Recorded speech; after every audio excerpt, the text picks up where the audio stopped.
Hello everyone, this is Jackie. In this issue, we have a film based on the real story. Gangsters Paradise, Jerusalem. Lucky lived in a small village in South Africa. As a teenager in 1994, he and his friend Zakes had to make a living while he still went to school. They often sold goods to passengers on trains. But the train was not allowed others to do business, so they were often driven off by the guard. Lucky dreamt of changing his destiny by reading, having a BMW and a seaside villa.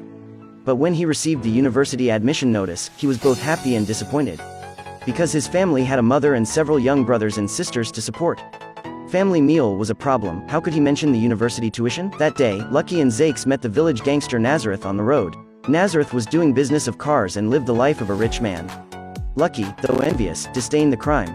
So when Nazareth gave him money, Lucky refused.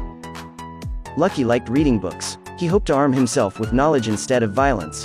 In order to afford tuition, he and Zakes started a car wash job, but the money was not enough for the family to eat.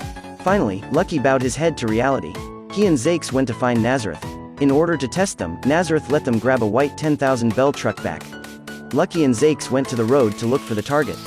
But they had been waiting for half a day, but there was no white truck.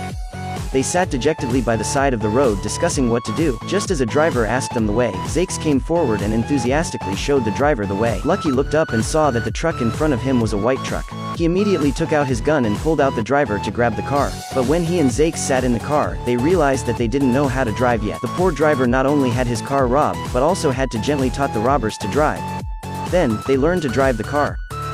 In the end, he finally finished the mission and became Nazareth's valet. Lucky and Zakes took the money they earned to improve their family's life. But in front of the eyes of the mother, Lucky said with a guilty conscience that he had found a job in the auto factory. Since then, car robberies had become more and more frequent and money had been earned much more. Lucky bought all kinds of electricity goods for his family, and his younger brother and sister had new clothes.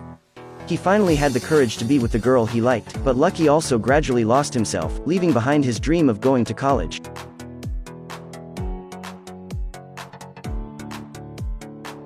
Then Nazareth found the inspiration of the cash truck from the movie. Lucky and Zakes robbed a cart transporting vegetable. Then overturned the cart, set up obstacles on the road, and waited until the cash truck stopped there. Nazareth drove the truck to knock over the cash truck from the side and snatched the money box. In the robbery, all the escorts were shot dead. Their courage was more and more big. After that, they bribed the bank officers to implement bank robbery. Of course, it was not going to be easy to do this kind of work. That day, Lucky and Zakes were chased by the police during the robbery. They drove into the yard and escaped under the cover of their accomplices. This made Lucky and Zakes realize that if he continued like this, he would be shot by the police one day. So they decided to wash their hands, found a job at the gas station and reapplied to the university. Soon after, Nazareth came to him again and advised him, "Son, you can't give up crime. This was the biggest growth industry in this country." With Nazareth's hard and soft words, Lucky agreed to do it again for the last time because he was helped by others. In the evening, Nazareth took more than 10 people to an electrical equipment firm. They drove through the door and started to grab electrical equipment. Unexpectedly, the firm installed a security alarm, and the police soon arrived. There was a fierce fight between two sides and Nazareth was caught. Lucky was hit in the leg by the police when he tried to escape. Fortunately, Zakes escaped from the bathroom window with Lucky. When they were going home, they saw that the village was full of police. They had to avoid the police first. Finally, Lucky said goodbye to his mother and girlfriend and got the train with Zakes. Time flied so fast, 10 years had passed. Lucky and Zakes made a living by driving taxi in Hillbrow. Most of the resources here were controlled by white people and segregated. Black people like Lucky could only live in the slums where the law and order were chaotic and drugs were rampant. Even so, they still had to pay high rents to white landlords. Although Lucky still had his dream, the real life had already exhausted him. His girlfriend gave up college and came here to work as a bank teller. She helped the customers withdraw their money. Then sent her brother the customer's appearance. Her brother carried out the robbery outside the bank.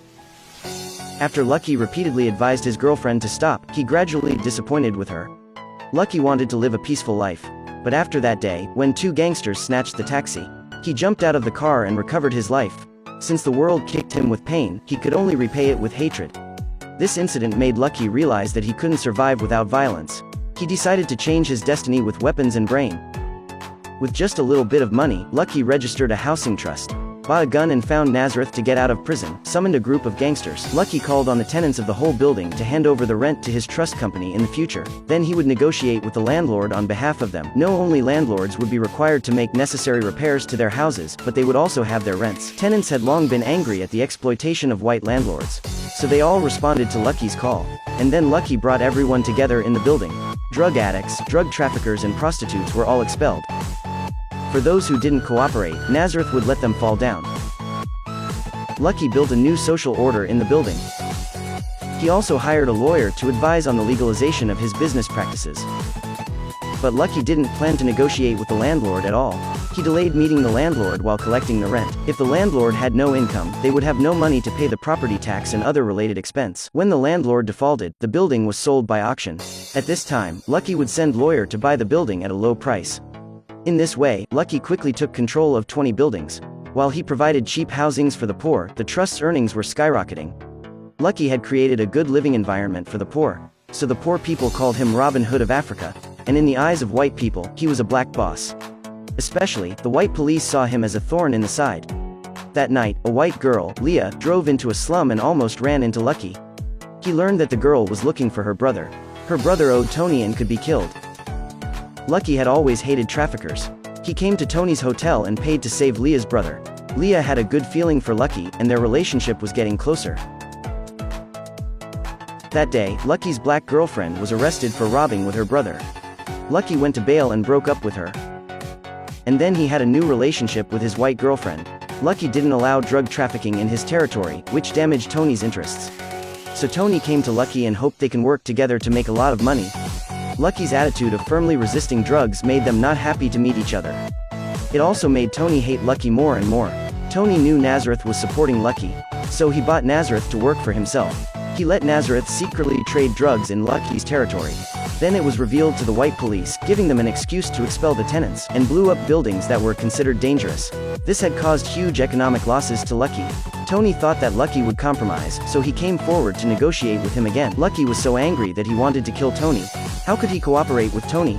But Tony thought of starting with Leah's brother. Leah's brother had been in the drug center since he was recused by Lucky. Tony bribed insiders to lure him back into contact. Finally, he died of drug overdose in the street. Zakes proposed to take revenge on Tony, but Lucky endured his grief and said when it was time to revenge. But his patience didn't change his peaceful life. One night, Lucky and Zakes were attacked when they were walking in the street. Zakes was shot to death. Lucky finally decided to take revenge. He summoned his people to rush into Tony's headquarters to kill them. There were a lot of confusion between two sides.